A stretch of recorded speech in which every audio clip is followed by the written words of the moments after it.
Donc nous poursuivons notre thème qui est intitulé « Dieu résiste aux orgueilleux ».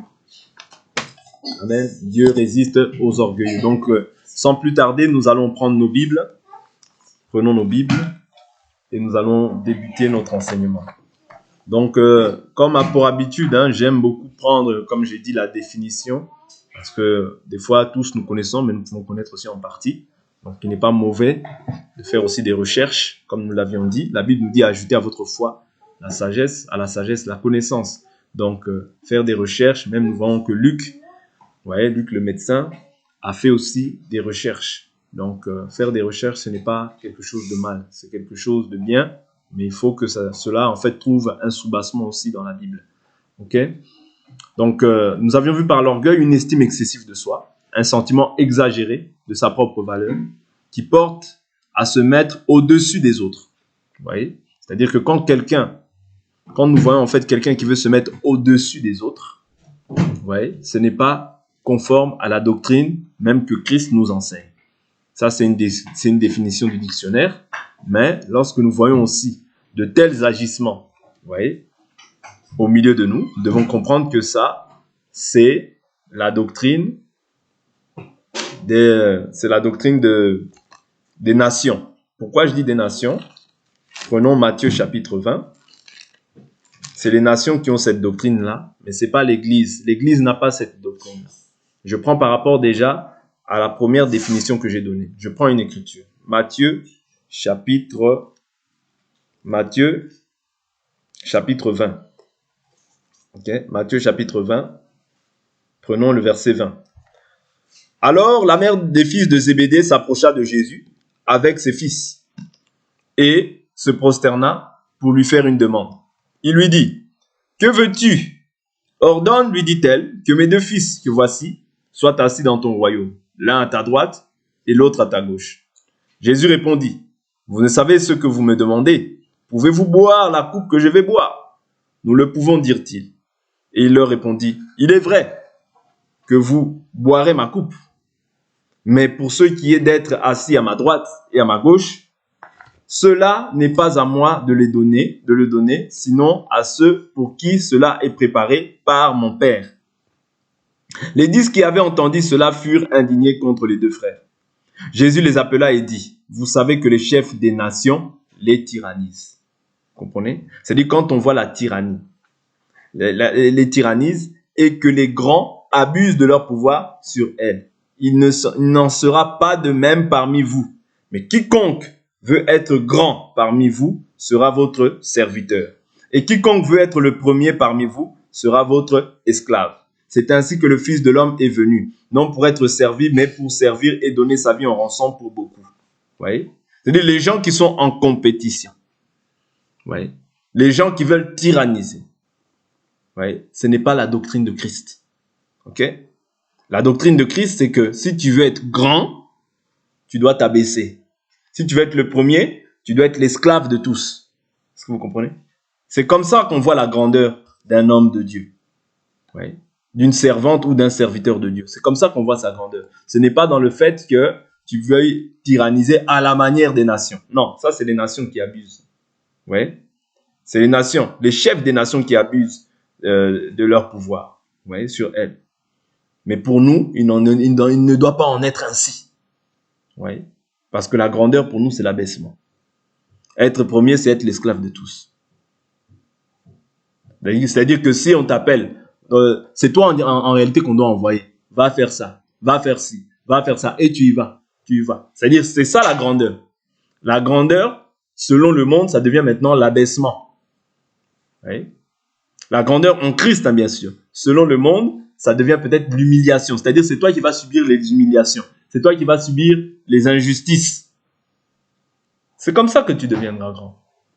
Parce que Jésus, la Bible nous dit qu'il a été, lui qui a subi une telle oppression de la part des pécheurs. Ouais. Considérez celui qui a subi une telle opposition de la part des pécheurs. Ça, c'est Hébreux qui nous parle de ça. Vous comprenez ? C'est-à-dire, il a été élevé. Pourquoi ? Parce que Dieu l'a brisé par la souffrance. C'est-à-dire, si tu veux être grand, passe par la souffrance. Mais si tu veux rester sur ton trône, Tu manifesteras l'orgueil. Pourquoi? Parce que Jésus, même, pour pouvoir être élevé, il a fallu qu'il descende de son trône. Vous comprenez? Il a fallu qu'il descende sur son trône, qu'il mange avec les hommes, qu'il soit semblable aux hommes. Voyez. C'est-à-dire Dieu s'est dépouillé de sa gloire pour pouvoir venir être un homme semblable à tous les autres hommes. Vous comprenez? Ça, c'est le signe aussi de l'abaissement. Dieu qui est élevé s'est abaissé. C'est-à-dire il ne considère plus la divinité, mais il se considère comme étant un homme. Voilà pourquoi il a aussi la capacité de pouvoir comprendre aussi quand nous aussi nous traversons des souffrances. C'est ça que nous dit le livre d'Hébreux. C'est une écriture que notre sœur avait donnée la dernière fois. Nous bénissons le Seigneur pour les sœurs aussi qui donnent les écritures. C'est une bonne chose. Donc Hébreux chapitre 2, verset 17. L'écriture dit « Aussi devait-il devenir en tout semblable à ses frères, afin d'être un souverain sacrificateur miséricordieux et fidèle dans le service de Dieu pour faire l'expiation des péchés du peuple. Car du fait qu'il a souffert lui-même quand il fut tenté, il peut secourir ceux qui sont tentés. » Vous voyez? Donc c'est ça. C'est-à-dire que quand tu ne veux pas en fait céder ou bien te laisser emporter par de mauvais sentiments, notamment là nous sommes en train de traiter du fait que Dieu résiste aux orgueilleux, c'est-à-dire qu'il faut maintenant avoir des sentiments d'humilité. C'est impératif. Ceux qui brisent l'orgueil, c'est l'humilité. C'est-à-dire l'orgueil ne va pas être brisé parce que tu le veux. Non, parce que c'est une racine qui est en toi, qui est en chacun d'entre nous, voyez, et que nous pouvons développer, manifester. Tout dépend de la manière dont tu nourris cette chose. Mais ce qui peut contrecarrer ça, premièrement, c'est la parole, ok? Et secondement, c'est te faire aussi violence afin de ne pas manifester ça. C'est-à-dire essayer de manifester le caractère de Christ. Mais la Bible nous recommande quoi? D'avoir en nous les sentiments qui est en Christ. C'est-à-dire le caractère de Christ, c'est bien, mais d'avoir en nous maintenant les sentiments qui est en Christ. Lui qui était comment? Égal à Dieu. Il n'a pas pris comme une proie à arracher d'être égal à Dieu, mais il s'est dépouillé. Vous voyez? C'est-à-dire que lui qui était dans la gloire, il s'est abaissé. C'est ça que nous devons faire. Voilà pourquoi quand tu vois quelqu'un qui veut siéger sur son trône, parce que quand tu sièges sur ton trône, tu sièges en fait sur ta position. Moi, on ne me fait pas ça. Moi, je ne peux pas être le dernier. Moi, je suis toujours le premier. Moi. Je vous ai toujours dit que l'excès de moi, ça gonfle ton ego et ça crée l'orgueil. Que tu le veuilles ou non. Vous voyez? L'excès de moi créera l'orgueil. Voilà pourquoi nous avons vu aussi que l'orgueil est défini aussi comme le fait d'avoir aussi la volonté que tout soit en fait centré sur toi. Tout soit centré sur toi, que tu puisses tout diriger. Tout toi, tout tourne autour de toi. Ouais. Ça, ce sont des synonymes aussi, ou bien des choses qui montrent que cette personne-là, elle a en fait, des fois c'est une très petite estime de soi-même qui fait que nous voulons toujours avoir les regards qui soient sur nous. Et ça, c'est un signe d'orgueil. Parce que c'est ce que nous avions relevé comme point, comme étant de l'orgueil. Nous avions vu encore des synonymes qui sont liés à l'orgueil. Nous voyons l'arrogance, l'insolence méprisante ou agressive. Ça, c'est l'arrogance. Ou bien la prétention. La prétention, c'est quoi? C'est une haute idée que l'on se fait de ses propres capacités. Oui. Ou bien la suffisance. Un caractère, esprit d'une personne suffisante. C'est-à-dire une personne qui se suffit à lui-même. Or, la Bible nous exhorte à quoi? La Bible nous dit que 1 Corinthiens 12, prenons 1 Corinthiens 12. Prenons 1 Corinthiens 12. C'est pas pour rien que nous prenons ces choses-là. C'est parce que nous aussi, étant dans cette chair, nous pouvons manifester ces choses-là. Mais attention, ici, je ne viens pas condamner qui que ce soit. Mais si il s'avère que tu vois des choses que toi-même tu es peut-être à même de pouvoir manifester, le but de la parole ne revient pas à Dieu sans pour autant avoir fait ce pourquoi il l'a envoyé. C'est-à-dire Dieu envoie cette parole afin que nos sentiments soient changés. Non pas pour nous condamner, mais pour nous prévenir en fait de ce que le diable peut susciter dans ton cœur. Vous comprenez? Parce que le but de cette parole, c'est de contrecarrer en fait les mauvais désirs en fait qui peuvent croître dans nos cœurs. C'est très important. 1 Corinthiens chapitre 12. Verset 14. Ainsi, le corps n'est pas formé d'un seul membre, mais de plusieurs. Si le pied disait, parce que je ne suis pas une main, je ne suis pas du corps, il n'en est pas du moins du corps pour autant. Et si l'oreille disait, parce que je ne suis pas un œil, je ne suis pas du corps, elle n'en est pas en moins du corps pour autant. Si tout le corps était œil, où serait lui? S'il était tout ouïe, où serait l'odorat? En fait, Dieu a placé chacun des membres dans le corps comme il a voulu. Si tous étaient un seul membre, où serait le corps? Maintenant donc, il y a plusieurs membres et un seul corps. L'œil ne peut pas dire à la main, je n'ai pas besoin de toi, ni la tête dire aux pieds, je n'ai pas besoin de vous. Mais bien plutôt, les membres du corps qui paraissent être les plus faibles sont nécessaires. Et ceux que nous estimons être les moins honorables du corps, nous les entourons d'un plus grand honneur. Ainsi, nos membres les moins décents sont traités avec le plus de décence, tandis que ceux qui sont décents n'en ont pas besoin. Dieu a disposé le corps de manière à donner plus d'honneur à ceux qui en manquaient. Vous voyez? Mais ça, aujourd'hui, lorsque nous regardons en fait cette doctrine, elle est contraire. Elle est totalement faussée. Que ce soit dans les assemblées ou ailleurs, où bon, les gens ils peuvent se dire église de maison, ou peu importe. Cette doctrine est totalement faussée. Vous voyez? On entoure d'un plus grand honneur, en fait, ceux qui sont déjà les membres qui sont déjà honorés. Mais ceux qui sont déshonorés, en fait, on les déshonore davantage. Vous comprenez? C'est-à-dire que cette doctrine est totalement faussée. C'est-à-dire que les gens mettent en fait, ils voilent en fait cette écriture. Oui.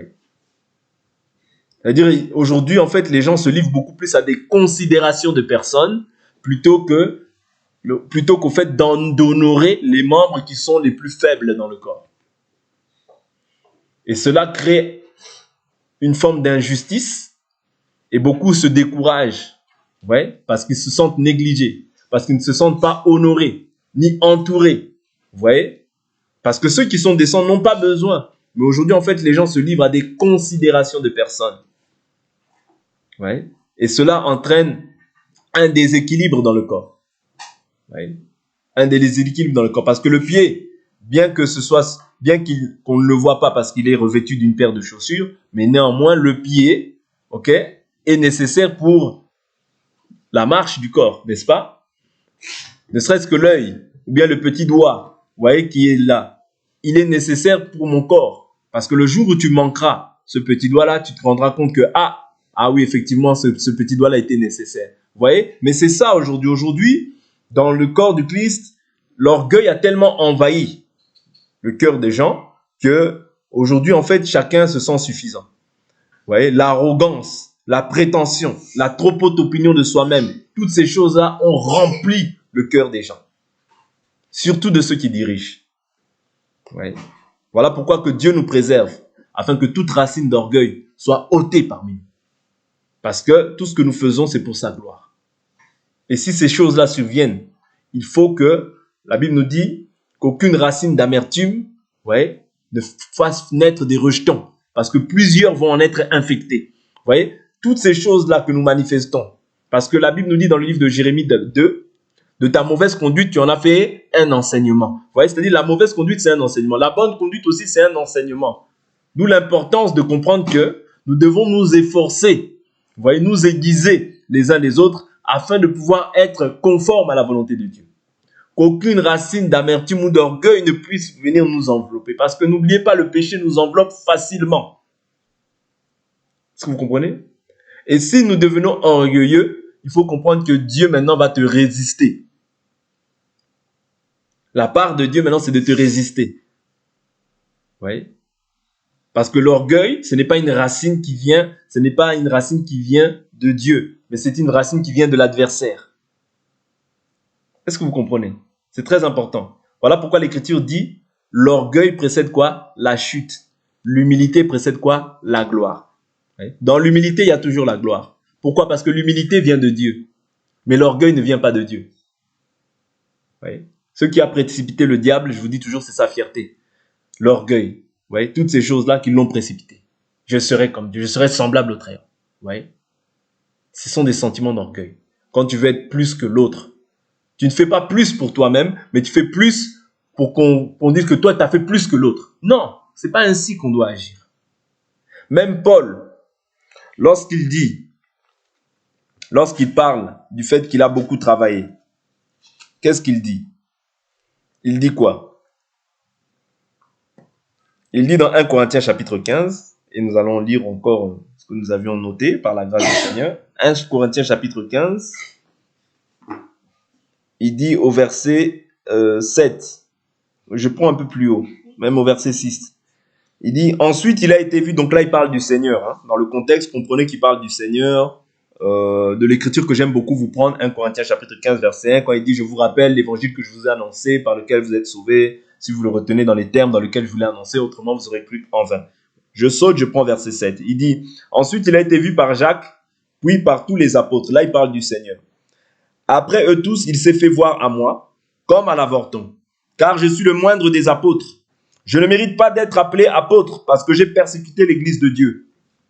Par la grâce de Dieu, je suis ce que je suis. Et sa grâce envers moi n'a pas été vaine. Loin de là, j'ai travaillé plus que tous. Non pas moi, toutefois. Vous comprenez? Mais la grâce de Dieu qui est avec moi. Est-ce que vous comprenez? C'est-à-dire qu'on voit que bien qu'il a travaillé plus que tous, parce qu'il le mentionne par rapport aux travaux, vous voyez? Mais néanmoins, il dit non pas moi, mais la grâce de Dieu qui est en moi. C'est-à-dire que chacun reçoit selon la mesure de la grâce que Dieu a départie en lui. Ce que maintenant il nous reste à faire les uns envers les autres, c'est de reconnaître les grâces de chacun. Vous comprenez? Si l'autre a reçu une grâce plus excellente que la mienne, je peux simplement reconnaître et dire que celui-là, il a reçu une grâce excellente. Plus excellente que la mienne. Ce n'est pas un péché, bien au contraire. Ça n'enlève rien, ça n'ajoute aussi rien. Parce que nous tous, nous sommes dans un même champ et nous courons en fait pour pouvoir obtenir le prix de la course. Tous autant que nous sommes. Vous comprenez? Le but, c'est pas que toi tu restes, le but, c'est pas que moi je reste, mais le but, c'est que nous avancions ensemble pour pouvoir obtenir le prix de la course. Mais l'orgueilleux, lui, qu'est-ce qu'il fait? L'orgueilleux, il se dit, moi, il faut que moi j'arrive, il faut que moi on me voie, il faut que moi je sois le premier. C'est ça les sentiments d'orgueil. Or, Dieu voudrait que quoi? Dans un corps, tu ne peux pas dire que moi, ceci, moi, cela. Non, dans un corps, c'est-à-dire le corps est formé de plusieurs membres. C'est-à-dire que nous devons veiller au bien des uns et des autres. Voilà pourquoi la Bible nous dit, si quelqu'un ramène une personne qui s'est égarée loin de la vérité, il couvrira une multitude de péchés. La miséricorde et la compassion, nous avons mis ça de côté. Or, la Bible nous dit, la miséricorde triomphe du jugement. Vous comprenez? C'est des choses que nous avons mis de côté. Or, c'est des choses auxquelles Dieu prend plaisir. Quand nous sommes miséricordieux, compatissants, quand nous nous soutenons les uns les autres. La Bible dit que le fort supporte le faible. Mais où sont passés ces sentiments? Aujourd'hui, il n'y en a plus. Et chacun cherche sa propre gloire. Sa gloire, sa gloire, sa gloire. Mais lorsque nous agissons ainsi, en fait, nous ne nous abaissons pas, nous nous élevons, nous restons sur notre trône. Vous voyez? Toi, tu es déjà assis sur le trône, à la droite du Père. Or, Jésus nous dit que celui qui veut être grand doit d'abord s'abaisser. Doit d'abord s'abaisser. C'est impératif pour le salut de tout un chacun. Ce que toi tu as reçu, moi je ne l'ai pas. Ce que moi j'ai, toi tu ne l'as pas. Mais néanmoins, nous nous complétons. Vous comprenez? Nous nous complétons. Et nous devons avoir cet esprit-là de reconnaître les grâces des uns et des autres. C'est ce qui nous manque beaucoup. L'autre, non, il fait quelque chose, il le fait, mais il ne le fait pas en fait pour lui. Il le fait pour démontrer à l'autre. Et je vous ai dit que Dieu ne regarde... C'est-à-dire, quand on agit ainsi, nos cœurs ne sont pas purs. Les sentiments qui nous animent ne sont pas purs. Vous comprenez?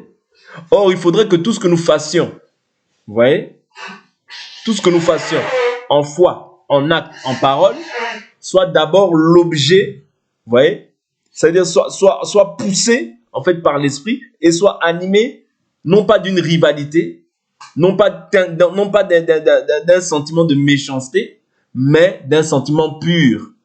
Nos cœurs ne sont pas purs. Les cœurs ne sont pas purs. Voyez Paul, bien qu'il a travaillé plus que tous, il dit non pas moi, mais la grâce de Dieu qui est en moi. Ça veut dire que sans la grâce, tu ne peux rien. Et Dieu a départi dans la vie de chacun une grâce. Ouais, une grâce. Prenons l'écriture. Prenons l'écriture dans Jean chapitre 3. Prenons toujours l'écriture dans Jean chapitre 3.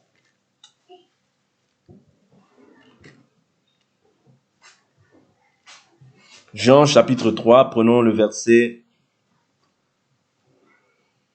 29. Verset 27. Jean répondit, un homme ne peut recevoir que ce qui lui a été donné du ciel. Vous-même m'êtes témoin. J'ai dit, moi, je ne suis pas le Christ, mais j'ai été envoyé devant lui. Celui qui a l'épouse, c'est l'époux.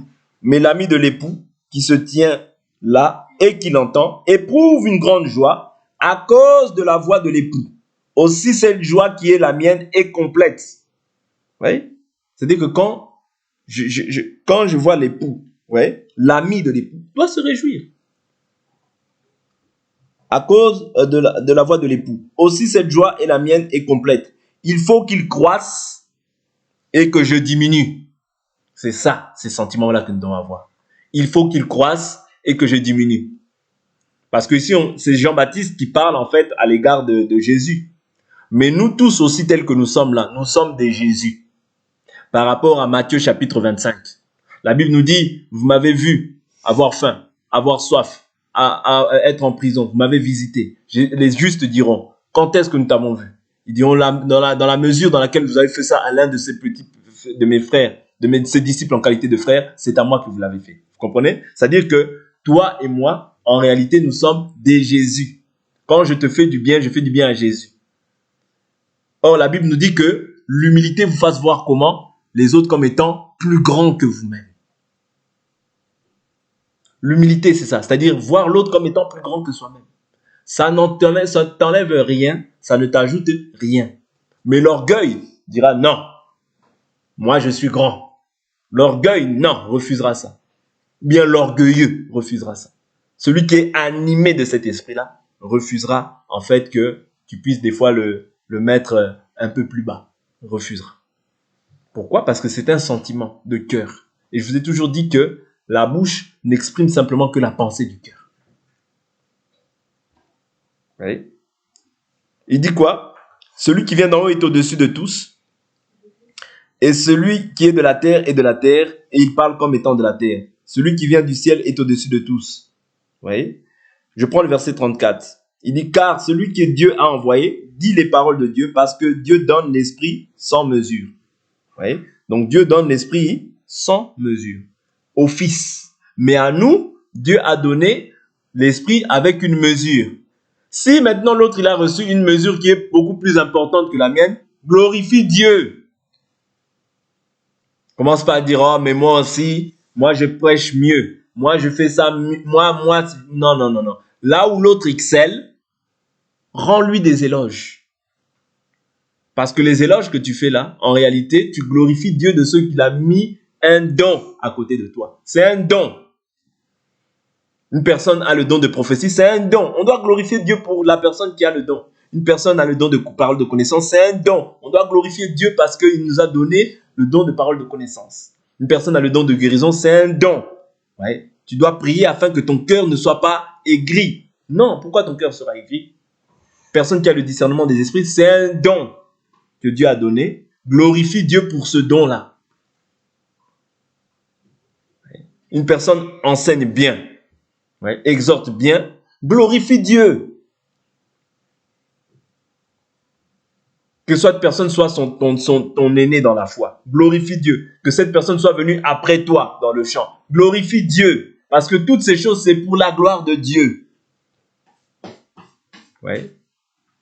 Tu ne partiras pas avec l'exhortation ni avec l'enseignement. La Bible nous dit 3 choses demeurent. La foi, l'espérance, l'amour. La plus grande de ces 3, c'est l'amour. Mais quand il n'y a pas l'amour, tous ces sentiments-là, c'est ça qui vient s'installer. L'orgueil, la haine, la jalousie, toutes ces choses-là, qui sont à rejeter en bloc. Parce que je vous ai toujours dit, ces sentiments, tu peux les accepter, comme tu peux aussi les rejeter. Oui. Dieu te donne le libre arbitre par le Saint-Esprit. Par le Saint-Esprit, Dieu te donne la capacité de pouvoir, c'est-à-dire le Saint-Esprit va t'alerter de cette pensée-là. Oui. Mais si maintenant toi, tu es là à pouvoir faire abstraction à ces choses-là vont croître en toi. Et nous avons vu comment le péché se manifeste selon le livre de Jacques. Chacun est attiré de ce que sa propre convoitise l'attire, le séduit. Tu peux être attiré et séduit par l'orgueil. Parce que c'est une pensée. Oui. C'est une semence.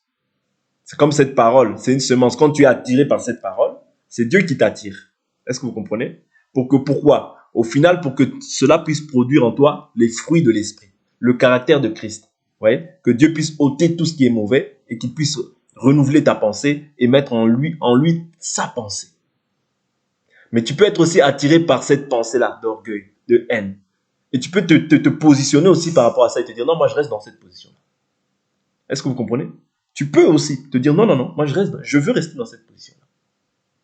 Mais quand tu restes dans cette position-là, en fait, tu demeures esclave. Mais la Bible nous dit que l'esclave ne demeure pas dans la maison pour toujours. Mais le Fils y demeure. Si le Fils vous a franchi, vous serez réellement libre.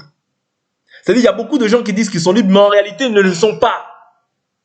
Parce que lorsque toi, tu développes en fait ces sentiments, tu n'es pas libre. Est-ce que vous comprenez? Il y a des choses qui doivent sauter. Lorsqu'on croit, il y a des choses qui doivent partir. Et avec les années, on doit voir beaucoup plus le caractère de Christ se manifestant en toi. Le fruit de l'esprit se manifestant en toi. Pour qu'on puisse attester réellement que tu es de Dieu, il n'y a pas de demi-mesure. C'est-à-dire, on doit voir en fait le fruit de l'esprit. La Bible dit, on les reconnaîtra à leurs fruits. Parce que Jésus lui-même dit, le prince de ce monde vient, mais il n'y a rien de lui en moi. Vous comprenez? S'il n'y a rien de lui en moi, nous aussi, tel il est, tel nous sommes, il doit y avoir rien de lui en nous. J'insiste beaucoup sur ces choses-là. Pourquoi? Pour que nous ne soyons pas séduits à pouvoir justifier en fait le mauvais comportement des uns et des autres. Parce que l'orgueil, c'est une racine qui vient de l'adversaire. Oui. Et Jésus est venu, la Bible nous dit, le Fils de l'homme est apparu pour détruire les œuvres du diable. Est-ce que vous comprenez? Il n'est pas venu pour négocier. Ou pour que toi tu te dises, non bon, ça j'abandonne, mais ça je garde un peu. J'abandonne telle chose, mais ça je le garde. Non. Tu dois bannir ces choses-là de ta vie. Oui. Nous avions vu pas mal de choses. Nous avons vu la suffisance. Nous avons vu la mégalomanie. La mégalomanie, c'est quoi? C'est un comportement caractérisé par le dessein excessif de gloire, de puissance, de folie, de grandeur. Moi ceci, moi, comme faut qu'on me voie, moi, Dieu m'a montré que moi,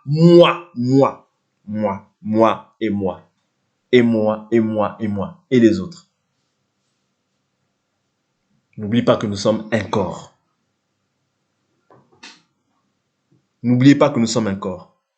Oui. Ce qui est le contraire, j'avais dit que c'est l'humilité, la modestie, la simplicité. Ok? Maintenant, il y a des signes qui caractérisent aussi une personne orgueilleuse. Nous avons vu, c'est quelqu'un qui veut être toujours au centre de l'attention de tout le monde. Vouloir toujours avoir raison. Toujours, moi, j'ai raison. Toujours, toi, tu coupes la parole sans cesse. Mépriser les gens faibles ou différents. Okay? Accorder plus d'importance à son statut qu'à son rôle réel.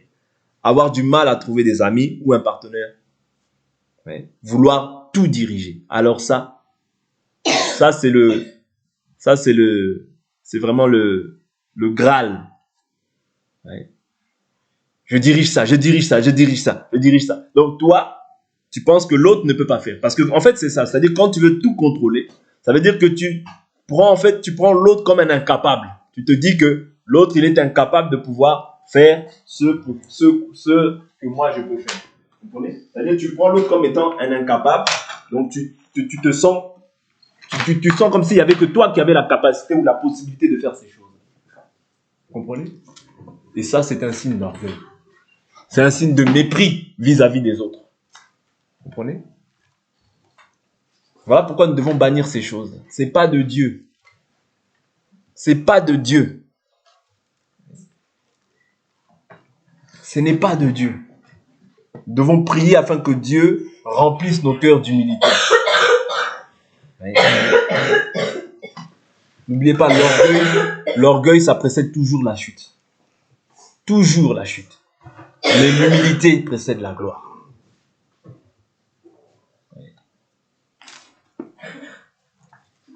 Et l'orgueil, personne ne te dira, moi je suis orgueilleux. Bon, il peut y avoir des gens courageux qui le disent. Mais généralement, les gens ne disent pas en fait. Ça se constate, ça se manifeste. Et cet enseignement-là vient pour pouvoir ôter toute rapine qui est en nous. Ôter. Parce que il faut détruire ces choses. Parce que c'est ces choses-là qui nous empêchent aussi de voir la gloire de Dieu se manifester. Parce que quelqu'un qui est orgueilleux, en fait, il est aveuglé. Il est aveuglé par lui-même, par son propre ego. Tout ce qu'il dit, il a raison. Tout ce qu'il pense, c'est ça. C'est pas autrement. C'est-à-dire, tu ne peux pas le contredire. Quand tu le contredis, alors c'est la guerre. Non. Vous voyez? Quelqu'un d'orgueilleux, il a toujours raison. Il n'a jamais faux. Il ne fait jamais de prise, c'est-à-dire il ne s'examine jamais lui-même pour voir, est-ce que dans cette situation, est-ce que c'est moi qui ai raison ou est-ce que c'est moi qui ai tort? Non. Parce qu'il se sent suffisant. C'est-à-dire qu'il se dit que, non, moi j'ai toujours raison. Les autres ont toujours tort. Tout ce que je fais, c'est bien. Personne ne peut discuter mon avis. Comprenez? Or, ce n'est pas ainsi que nous devons être.